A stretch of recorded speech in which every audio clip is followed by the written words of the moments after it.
Yes.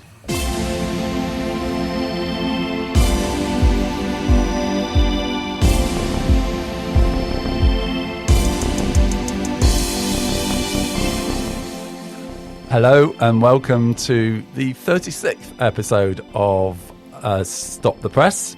I'm Rob Chadwick and I'm here with Bill Martin and Nick Copson, who have between them about 60 million years of experience in the newspaper industry. I do a long intro mostly, but I've decided that let's just say these two are very experienced people who know what they're talking about, and let's all move on. We did know what we were talking about. Yeah, before they retired. If you heard Bill at the beginning go, yes, that was him saying, yes, we're ready. So this whole episode might have started off with Bill going, yes. Yes. And then me playing the theme tune. But if that's what it was, then it's a great start to an episode, that is. Really positive affirmation. Yes, exactly, yeah. Don't forget you can email us on stopthepresspodcast@gmail.com. And please do like and subscribe because we want to get our lovely numbers up, which are okay. We've just had a look at them and I was frankly disappointed. But, tell your friends about us. I'm really depressed. Yeah, tell your friends about us. It needs to be more interesting than this. So, guys, what have we been doing over the last couple of weeks then? Have we watched a bit of the World Cup? Yes. Some of it. Not that much, actually, but some of it. Yeah, I've watched some key games. I've fallen asleep through a couple of them. Yeah, I keep falling asleep. But I've been impressed with what I've seen. I think mine was perhaps slightly negative approaching it, but I think it looks like the stadiums are full largely. Mostly, aren't they? I think everyone's embracing what they see. I think the football's been attractive in most cases. So I've sort of, as a celebration, a tournament of football, I've been quite pleased with what I've seen so far. I've been impressed by the stadiums. The stadiums are unbelievable. Aren't they amazing? Aren't they? Yeah. And they're not all like brand new purpose built, are they? They are. Well, they're all massive, aren't they? Yeah, I mean, huge. like scary. They're the NFL stadiums. And considering all that whining about how expensive the tickets were, still sold out. Seems to be sold out. Completely packed. Yeah. In fairness, they were expensive. It's priced sort of average football fan out of it, but there's enough rich football fans that it's still selling out, basically, isn't it?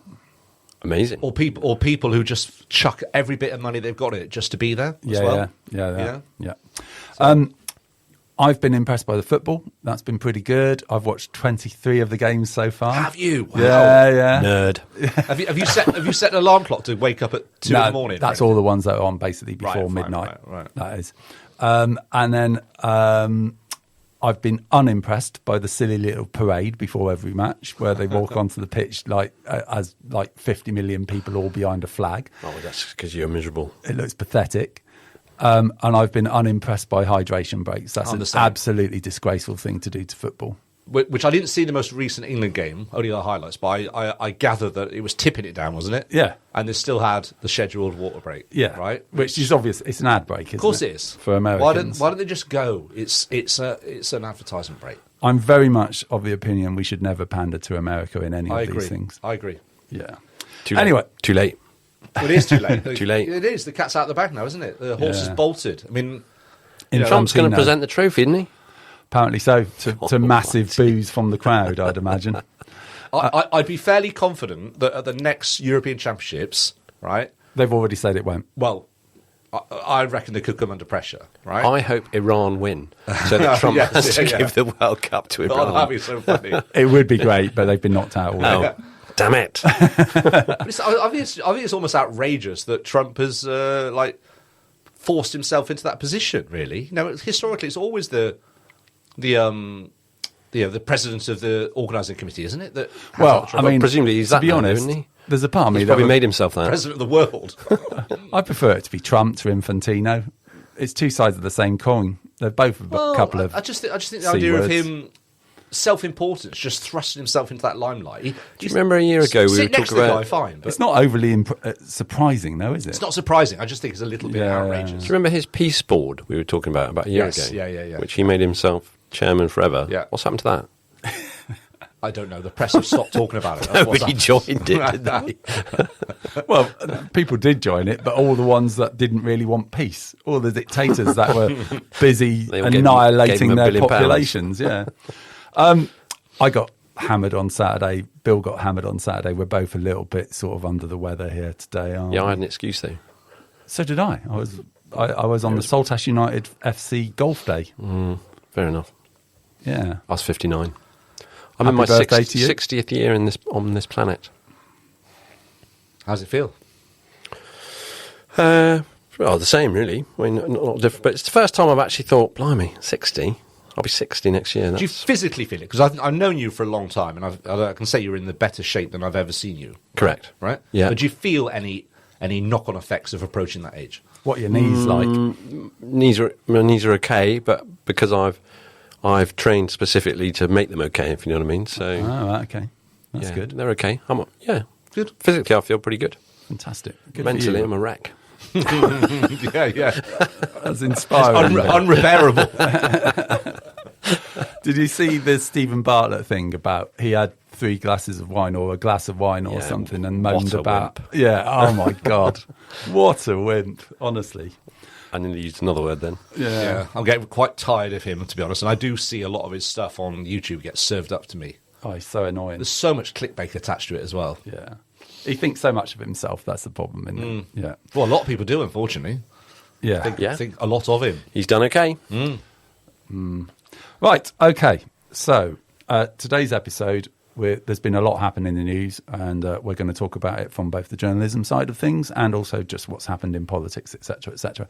So since the last episode, we've had the Makerfield by-election, we've had Keir Starmer resign, and we've had Andy Burnham pretty much going to be the next PM. So let's start with the by-elections themselves. He's giving a speech right now, you know. Yeah, I was just now. Is he? listening to it as I approached, actually. Ah, right, okay. Oh, yes, because this is the speech that's going to put the markets at rest, and they're going to go, oh, he isn't going to be a nightmare after all. He's going to put his economic ideas out there. Yeah, so that the markets don't get squeamish. But he's going to appoint Ed Miliband, which is... Anyway, going back to the by-elections, there were 2. Let's start with Makerfield, because that was the one that made the most press and the most noise and stuff. How did we feel about the way it was covered? I've never known as much coverage within the press for a by-election as that one. No. Oh, well, but understandably so. But Yeah. you know, I didn't think there was anything unusual about that, or I mean, I thought the coverage was. Did a good job. Yeah, I thought it was pretty good. And There was a fair question all time debate and all of that type of stuff. It had to be that, because it was such an unusual by-election, you know, and the fact that, you know, he's now an absolute shoo-in to take over as Prime Minister. It was fascinating, really, as I think find the weeks since have been. I think what's amazing to me is that, you know, clearly Starmer, who we're all told was a decent chap and, you know, wanted to bring integrity to the role and all those sort of things, and I think he did that, and I think he did a decent job on the international stage, but he and his team completely failed to control the narrative at home, didn't they? So it became out of control, you know, U-turns, failure, blah, blah, blah. And you can see already how Burnham, much more effectively, you can see he's controlling the narrative already. Yeah. You know, this speech this morning he's given's been heavily trailed. Yeah. It's very positive. Yeah. He's putting out, you know, I'm going to start on number 10 in Manchester. You know, he's really playing to his audience. Which, you know, who knows what will happen in the end? But you can see he's much cleverer at telling a story, and much more prepared to tell a story in order to sort of hopefully control the levers of power. And he did that for the by-election campaign as well. A lot of what he said on the by-election campaign was both for that constituency, but could also transfer to an ideology, which he could then say, this is how I feel, and people could transpose it to a national stage as well, didn't he? He definitely controlled the media very well. Yeah, and I think that whole concept of Manchesterism, you know, who knows what that is really, but at least it's a concept, you know, where Starmer did say, didn't he, there's no such thing as Starmerism, which you know, it did feel like the government was just sort of lurching from crisis to crisis. Yeah. You know, I remember at the very start of his premiership, they sort of waited for 6 months till they did anything, because I can't remember what they were waiting for. Was it Rachel Reeves' budget, or you know, things are only going to get worse before they get better and things like that? It was, You know, what a waste of time. Yeah, and they came in, like, finally got rid of the Tories. Everyone was ready to rejoice, and they just stood there telling us how terrible everything was for 6 months, didn't they? Yeah. Whereas Burnham already, and he's not even Prime Minister yet, he's already said, I'm going to reignite part of HS2 or HS3, is it? Anyway, he's going to invest a load in the trains in the north. He's going to open a number 10 in the north. He's going to devolve power to all the regions to create jobs for NEETs, blah, blah, blah. You know, it feels positive. It feels more positive, definitely. It feels enormously more positive. Whether it can actually lead to anything is a different matter, but it does That's feel a different more thing, positive. isn't it? And, you know, but you know, he needs.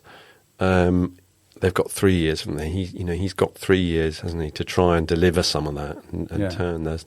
But those first few weeks are crucial, aren't they? Because you've got to get people, you know, feeling better.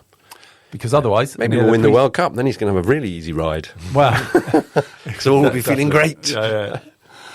But because otherwise, you know, if he's not, you know, if things aren't feeling different within 3 months, people are going to, and he'll appreciate this as a Smiths fan, going to be saying, what difference does it make? It's going to be much the same, isn't it? Did you notice my Smiths joke there? I did notice it. And he is a charming man, of course, and that's probably part of what he's doing. Look at us. But your point about he's communicated as well and he's handled the media well, I think that's clearly a big selling point for the Labour Party here, as they obviously acknowledged, probably right at the start of Starmer's tenureship, that first of all, he's providing almost zero internal leadership by all accounts, right? And you know, Andy Burnham has proven himself, certainly in Manchester, to be a leader and a listener. And a listener, yeah. He likes listening to people, doesn't he? But also, in this day and age, and this is part of the reason probably for Starmer's downfall, apart from his own shortcomings, is that he's not a media person. He's not a communicator. Politics has proven itself, unfortunately, and this is a debate we can have around journalism and so on, is that it's a short-term process now, right? So anything is about sound bites and wins and point scoring, and that is not Starmer's bag. He's a diplomat, if anything. He's a politician, maybe, right? But he's not a clear communicator. He's not a charming man. Right? He's not a politician, as he's a lawyer. Yeah, exactly. You know, and he's immensely loyally. People feel everything is knackered. They don't want incremental process. Yeah. And the Labour Party have probably, I'd imagine an 18-month process here where they look back 18 months ago and go, I don't think he's our man, right? Yeah. And it's, I'm fascinated by what's happened here because it feels almost scandalous, but also I'm fascinated. It feels to me almost like a political coup where they've gone, Andy Burnham is our man. Yeah. And they've gone, right, what chess pieces do we need to move here to get him into position to be our leader? Yeah. And essentially, I forget the name of the MP in Makerfield who had to stand down as a sacrificial lamb, which is essentially what was happened. They've had back of corridor conversations to go, look, you're a young man. You're a young man. You'll get a good job down there, won't you? Yeah, you've got a young man. Yeah. We need you to just stand down. He'll get a safe seat and a good job. Yeah, Burnham comes in. Yeah. Now, to be fair to Burnham, there was obviously still debate about reform in Makerfield, and he's proven to put that to bed in Makerfield. So that gives Labour Party confidence that he could do a job, obviously, in the next election. And I want to come back to reform in a minute. And that was a remarkable effort too. Yes. He didn't just scrape in Makerfield, did he? No. He walked it. It was a big old majority, wasn't it? It was a massive win, that. But, and a really effective campaign. Yeah. Are Labour making the mistake of thinking that the problem is communication and image and the message, and when actually the problem is substance and actually getting something done and changing things? And are we going to... Because a lot of what Burnham has said is basically the same as what Starmer was going to do, but just in a more positive way. Mm. Is it going to make any difference? Honestly, is it going to make any difference? Because we're still going to have a massive debt. What can he do? Well, that we'll get to that point, won't we? But perception is reality, isn't it? And, don't forget that most voters in Britain don't spend a minute, let alone hours, poring over the detail of policy documents and tax reforms and things like that. It is about perception and setting that mood. New Labour were brilliant at it. Yeah. And... maybe Andy Burnham can take a leaf out of that. Well, he was part of the New Labour movement, wasn't he? He was. He's very familiar with that. He was also part of the Corbynite movement. and he was part of. Yeah. He's a very chameleon-like person, is Andy Burnham, isn't he? Yeah, but maybe you need, who knows? Well, maybe, that's it, though. You need to be. I think that's a proven point. Thus far, he hasn't proven to have any ideology, right? And it might be that now is the time he has to bring this out, because he's got to develop his policies in the next 2 months, or he's going to go nowhere, is he? Well, he's just announced one. He's just, he's literally just now, given his devolution speech, hasn't he? Yeah. Which will, that will be Manchesterism being rolled out into the regions and things like that. And that's an ideology. That's a policy, isn't it? And then off you go. If he can back that up, make it happen, it will. Yeah, it'll make a difference. But yeah, it's not. You can read all the doomsayers, can't you, in the serious press, saying that the debt's a debt, it's going to have to be tackled. Migration's still got to be tackled. Yeah. Well, are they even going to? But you will. Do they know what people actually want? Do you think that these people, Burnham and co, are in touch with the real people, like the majority of people, or are they just in touch with those left wingers who are in their ear all the time? Andy Burnham, to me, appears to be more in touch with the common man than most I know. But I mean, you don't know. No. We'll sort of find that out, won't you? But I think, he's clearly, he's practical, isn't he? He's dogmatic, and what he's done in Manchester is clever, and you'll find lots of articles saying, oh, well, Burnham didn't have much to do with it, blah, blah, blah, blah. But he provided the leadership and the environment for those things to happen, and there's been controversial investment, hasn't there, of public money into building swanky flats in the middle of Manchester and stuff like that. But, good. That's investment, isn't it? That's creating conditions that are going to drive growth. And I like the fact if you've that been to Manchester recently, it's great. it is. It's really fantastic. It's absolutely pumping. It is. I like the fact that he isn't averse to that private investment, and he can see the benefit to having private investment as well as public investment, and like working together to create something good. I'm not totally against the idea here. I just think unless someone sort of acknowledges the debt and the fact that actually we need to spend less on welfare and we need to spend less on the NHS probably, then we're still not going to really be in a different position.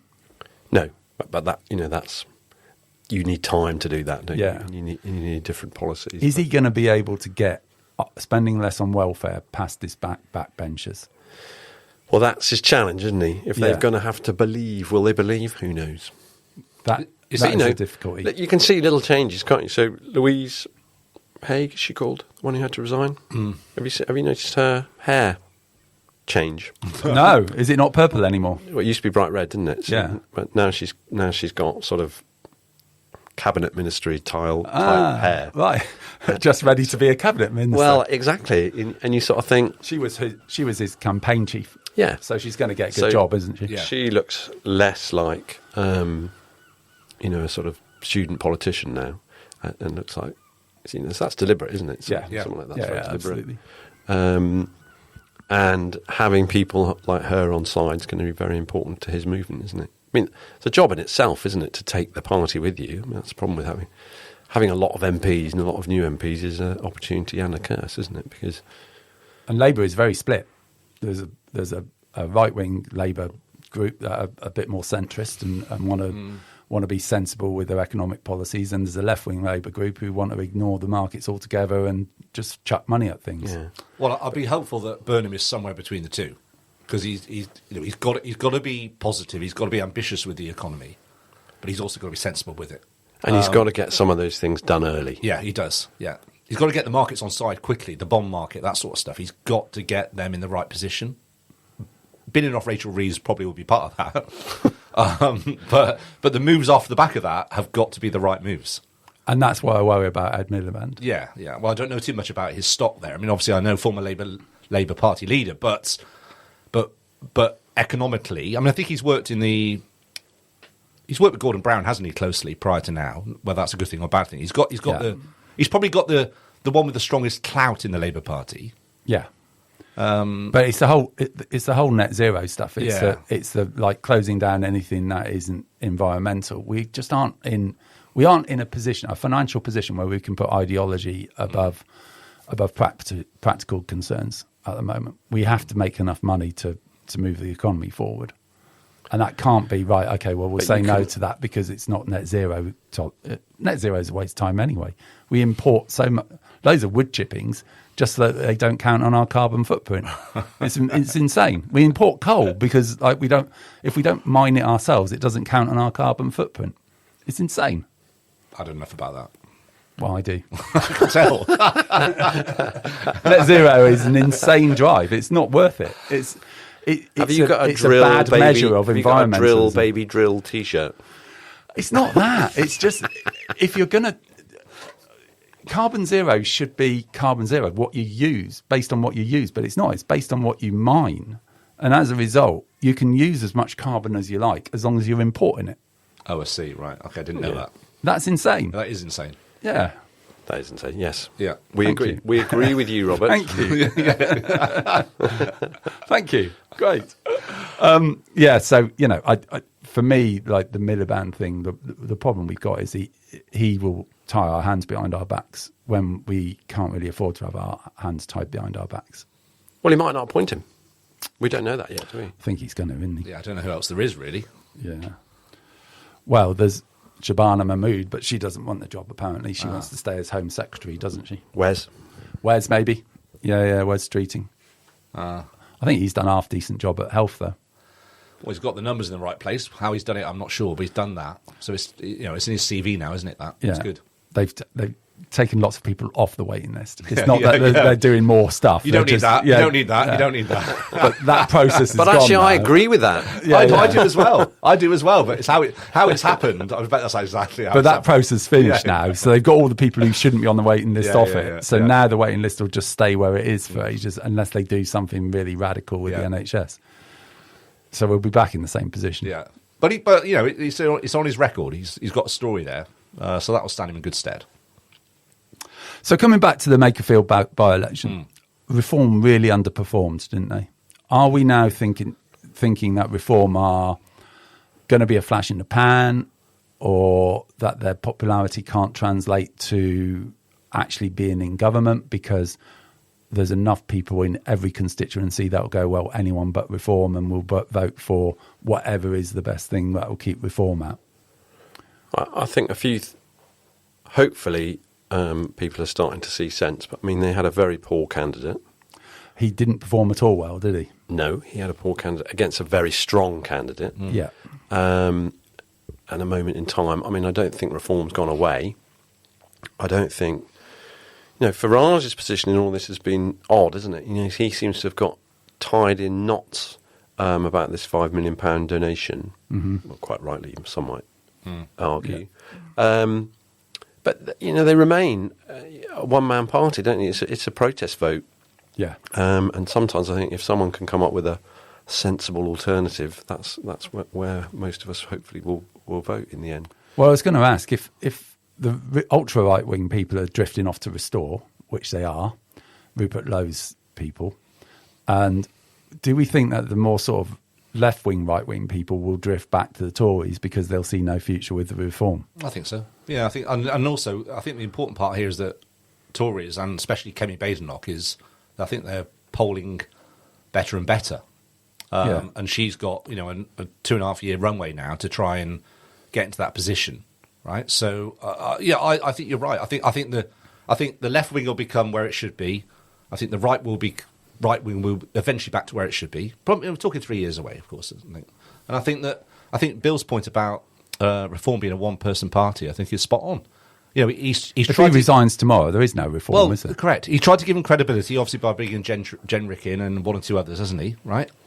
Well, he got all the Tories that the Tories wanted to get rid of, I think. But essentially, they haven't. They've had no platform yet at all. So really, it's still, a one-person party. And you're right. If he went off the boil somewhere, there's no foundations there at all. I don't believe. You can see him getting a bit frustrated with the whole 5 million thing. You can see him thinking to himself, well, I don't need to bother with all of this. Why don't I just... Yeah, I've got £5 million. Yeah.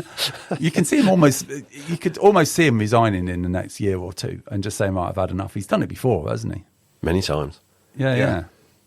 So, and you kind of think he's the sort of bloke, the last thing he actually wants to be in charge, to be responsible. No, he wants to be down the pub, having a beer, putting the world to rights. And causing trouble. Yeah. But down the pub having a beer, putting the world to rights is not the Prime Minister, is it? That is the bloke who bangs his fist on the table and goes, this is how it should be. Yeah, it's white van man. Yeah, exactly. Yeah, and to your point about, when it comes down to the crunch, will the voters, the population, have the ball and the bottles to actually go for this? I think there's a chance they won't. I think the chance that the last minute, or even the 10th minute prior, they'll just go... I thought that was Brexit, though. Well... It's a slightly different kettle of fish, isn't it? No, but I still thought that, Britain would urge on the side of caution and say, no, we're right where we are. Thanks, it's not that bad. We can cope with the odd bendy banana. Yeah, but I think they were ill-informed, weren't they? I don't think they know what the side of caution was, really. And I think, obviously, Boris Johnson didn't help that at all. But I don't think they knew what caution was. But I think in this scenario, the status quo really is Tories or Labour, red, left or right. And I think that's that is, if there's a ground there, that's the safe ground. You're either on one side of the fence or the other. I think there's a difference in that reform is loathed by people who don't want to vote reform. They're like, yes, there's 30% of people who absolutely want to vote reform, but that leaves 70% of people who don't just not want reform, want to vote reform, but actively don't want reform to be their MP. And so they will vote for Labour, Tory, Green, whoever to make sure that reform won't. So that's 70%. So you can see that maybe reform will just end up with 10, 12 MPs, despite getting a massive amount of the vote. You can see why they would want proportional representation. Yes. Because under proportional representation, they're going to have 30% of Parliament. Without it, they're going to have 10 or 12 MPs. So it feels to me like... Let's not change that then. No, exactly. Well, I'm not a fan of proportional representation. You end up with all the cranks in power, don't you? Yeah. Almost students would vote Green at the moment. They all love Zach Polanski. Still? Yeah. All love him. I think you can see the press doing a job, though, can't you, on both Farage and Polanski, in that they're sort of constantly... keeping the pressure on, both their policies, but also their personalities. Yeah, and you can see both of them feeling quite under pressure sometimes, can't you? And they'll all be over Burnham as well very quickly. If he gets into power, which he is, they already are, aren't they? They'll be like, keep your powder dry for a bit, boys. I'll slow down, keep that story back. Go. They'll be ready. There'll be something, won't there? Yeah, but Burnham seems better equipped to deal with it. Farage gets tetchy. If he's questioned on something he doesn't like, he starts looking a bit tetchy. And actually, it's not a good look to be a bit sort of annoyed with people around you just because you're being questioned about something. No. Almost Trumpian. Very Trumpian. Yeah. And Polanski's the same. He gets tetchy if he's questioned on anything. You're a terrible reporter. Very good, Bill. Very good. Maybe the worst. So how did he get away with it? Not a good person. You are not a good person. He likes summarising people in like 2 words, doesn't he? Yeah, that's what it is. Yeah. And that plays because if you're an idiot, it plays then, to short media as well. Yeah, exactly. Sound bites. Mm. And if you're not really into politics, all you need is the person you think's the right one to tell you, oh, well, they're not a good person. Then you'll go, well, they must not be a good person then. You don't need any detail beyond it. No, you don't. No. Right, but the other thing we were going to talk about, and we're looking forward to Nick's opinion on this, is Ben Stokes resigning as England cricket captain. No. How do you feel about it, Bill? I'm very upset. Yeah, it's I a am shame, upset, isn't actually. it? Yeah. He's 35. You do understand that job is really tough, and he's gone through the Ashes, and you can imagine that he's struggling with it, and so I understand it, but it's a shame, isn't it? Yeah, and I think the timing and the circumstances, I mean, that's all quite bizarre, isn't it? And I think, he's clearly trying to prove a point there. But, it goes back to when we talked about following the end of the Ashes. I mean, that tour was an absolute disaster from from start to finish, it was a car crash. Nothing went right, did it? On the field was dreadful. Badly off the field, organised dreadful. in advance. Basics. Yeah. And I think for all of them, including Stokes, to all survive and sort of get this restart at the beginning, clearly nothing's changed, is it? No. That game's going on now. I assume it's over now and we've lost. But I haven't looked, actually. So we've been beaten by a very average New Zealand team. Yeah, especially the one in this test. Yeah, that's what I mean. Without their test, two best bowlers. A very good New Zealand team in the last test. But yeah.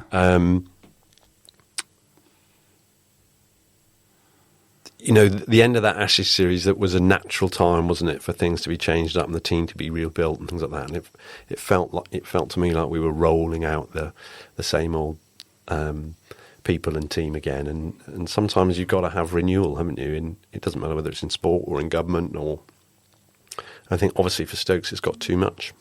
And it felt like him going out on the piss after the first test was kind of, I just don't care anymore. I'm just going to go and do what I want. And if people don't like it, forget it. Sort of feels like that, doesn't it? And then what happened? And then he opens the batting yesterday. Happened? That was embarrassing, wasn't it? Yeah. I thought that was an insult to the opposition. To everyone. Everyone who'd paid priced a ticket. I'm going to throw the bat, get it over with, and then I don't have to think any more about cricket. It felt like, right, if I open the batting, I'm going to have some fun. And as soon as I'm out, I'm done. Yeah. That's exactly what it felt like. Yeah. And that's just like, that was terrible, really, wasn't it? Selfish, really. That's what it felt like. I mean, he gave an interview afterwards and he was saying it was tactical and that's thing, but it didn't feel bullshit like that. Yeah. It didn't feel like that at all. Especially considering how the others then batted after him. Harry Brooke, even worse, wasn't it? Yeah. He can't be the next captain. Hopefully not. So I know zero about cricket, as you point out at the start of this pod. But can I just ask a question about Ben Stokes? Is he a, what's the word here? Phrase? Maybe is he a bit of a tortured genius in the vein of Ronnie O'Sullivan or seems to be so Gazza or something like that? But somebody who's I think so, clearly so good at sport, but somehow can't handle mentally that position. Is that? Well, I think he handled it very well, but he's clearly tortured, a bit like lots of geniuses are, aren't they? He wrestles with life because he's always trying to be one step better or a tiny bit faster and that sort of stuff. It's been my downfall throughout my life. Is it? What are we laughing at? Life at home with a cat. It's just too much. Well, I'm insulted. No, he is. He is one of those tortured genius type people he's always struggled with the limelight. He's not one of those, when he's done really well, to revel in it massively. He just wants to go out and have a drink with people and have some fun and be one of the lads and stuff.